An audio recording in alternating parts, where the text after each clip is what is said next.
Assalamualaikum warahmatullahi wabarakatuh.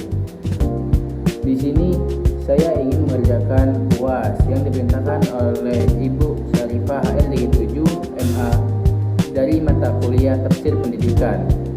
Di sini saya diperintahkan untuk menjawab soal UAS dengan video. Langsung saja, apa konsep tarbiyah, taklim, tadris, dan takdir? Sertakan ayat dan penjelasannya. Tarbiyah adalah konsep proses membina dalam menumbuhkan seluruh potensi manusia secara bertahap. Pada ayat Quran Surah Al-Isra ayat 24, dan ucapkanlah, wahai Tuhanku, kasihilah mereka sebagaimana mereka telah mendidik ketika kecil. Penjelasannya, tarbiyah menekankan pembinaan, pengasuhan, dan perkembangan menyeluruh, yaitu dari fisik, akal, dan spiritual. Lalu yang kedua, taklim, konsep proses pemberian dan transfer ilmu pengetahuan. Ada di surah Al-Baqarah ayat 31, dan dia mengajarkan kepada Adam nama-nama seluruhnya. Penjelasannya, taklim ini berfokus pada pengajaran ilmu dan pemahaman kognitif. Lalu tadris. Jika tadris ini konsep proses pembelajaran yang sistematis dan terstruktur yang tertera pada Al-Baqarah ayat 129, mengajarkan kepada mereka kitab dan hikmah. Penjelasannya, tadris menekankan metode, strategi, dan proses pembelajaran mengajar secara terencana. Lalu takdir yang terakhir, konsep pembentukan adab, akhlak, dan kepribadian yang baik. Pada surah Al-Qalam ayat 4, sesungguhnya engkau Muhammad benar-benar berbudi pekerti yang agung. Penjelasan takdir menekankan penanaman adab sebagai inti pendidikan Islam. Lalu selanjutnya nomor 2, apa yang Anda ketahui tentang hakikat ilmu dalam Al-Quran? Hakikat ilmu dalam Al-Quran adalah cahaya dan petunjuk dari Allah yang mengantarkan manusia kepada kebenaran dan ketakwaan. Ilmu tidak bersifat netral semata, tetapi harus melahirkan iman dan amal soleh. Secara singkat, ilmu berasal dari Allah. Allah adalah sumber segala ilmu dan mengajarkannya kepada manusia. Allah mengeluarkan kamu ayat Al-Qur'annya, Allah mengeluarkan kamu dari perut ibumu dalam keadaan tidak mengetahui apa-apa. Quran Surah An-Nahl ayat 78. Lalu ilmu mengangkat derajat manusia. Nah, orang berilmu dimuliakan karena pemahamannya terhadap kebenaran. Quran Surah Al-Mujadilah ayat 11,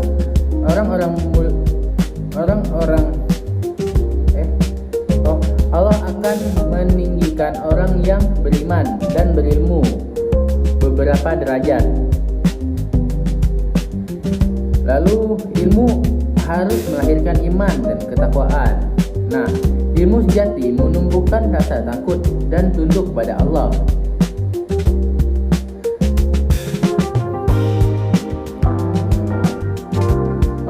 Quran Surah Fatir ayat 28, sesungguhnya yang takut kepada Allah di antara hamba-hambanya hanyalah ulama.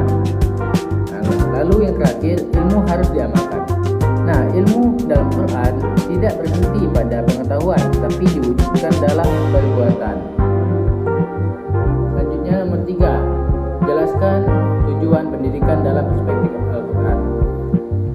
Dalam perspektif Al-Quran, tujuan pendidikan adalah yang pertama, mengenal Allah. Mengenal Allah maksudnya meningkatkan pengetahuan dan kesadaran tentang Allah dan ajarannya. Lalu membentuk akhlak. mengembangkan akhlak yang baik dan mulia, lalu mengembangkan potensi, mengoptimalkan potensi dan kemampuan manusia, dan mencapai kebahagiaan. Nah, maksud mencapai kebahagiaan dunia dan akhirat. Al-Quran juga menekankan pentingnya pendidikan dalam beberapa ayat seperti bacalah ayat dengan menyebut nama Allah Tuhanmu yang menciptakan. Quran surah Al-Alaq ayat 1. Dan Allah akan meninggikan orang-orang yang beriman di antaramu dan orang-orang yang diberi ilmu pengetahuan beberapa derajat. Quran surah Al-Mujadilah ayat 11.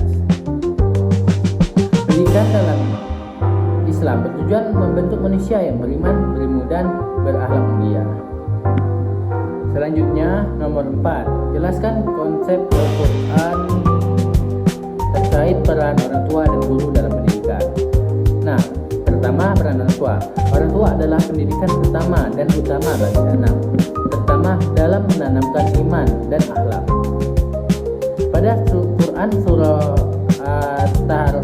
At-Tahrim ayat 6, wahai orang-orang yang beriman, peliharalah dirimu dan keluargamu dari api neraka. Nah, maksud di ayat ini menegaskan bahwa orang tua bertanggung jawab mendidik anak agar mengenal agama, berakhlak baik, dan taat kepada Allah. Nah, yang kedua, peran guru ini. Guru adalah pendidikan dan pembimbing ilmu yang mengajarkan pengetahuan dan nilai kebaikan. Nah, di Quran surah Al-Baqarah ayat 129, dia mengajarkan kepada mereka kitab dan hikmah. Nah, maksudnya ayat ini menunjukkan peran guru sebagai pengajar ilmu dan pembentuk pemahaman serta akhlak peserta didik. Baiklah, kita jawab soal selanjutnya, nomor 5 dan yang terakhir. Jelaskan konsep ayat Al-Quran terkait peran lingkungan dalam pendidikan menurut Al-Quran. Konsep ayat Al-Quran terkait peran lingkungan dalam pendidikan adalah yang pertama, lingkungan sebagai tanda kekuasaan Allah. Al-Quran menekankan bahwa lingkungan alam adalah tanda-tanda kekuasaan Allah. Quran surah Al-Rum 20-25.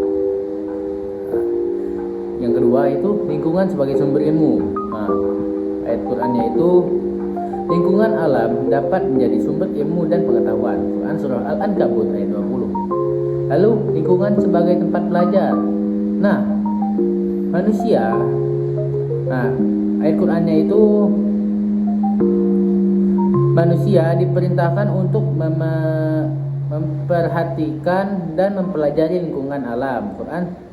Quran surah Al-Ghasyiyah ayat 17-20. Nah, lingkungan berperan penting dalam pendidikan karena dapat meningkatkan kesadaran akan kekuasaan Allah, mengembangkan rasa syukur dan tanggung jawab, dan meningkatkan kemampuan observasi dan analisis.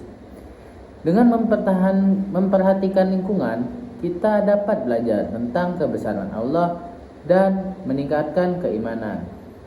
Nah, mungkin itu saja jawaban dari saya terkait soal-soal yang Ibu Syarifah LDG 7 MA berikan. Jika ada salah, saya mohon maaf. Kepada Allah saya mohon ampun.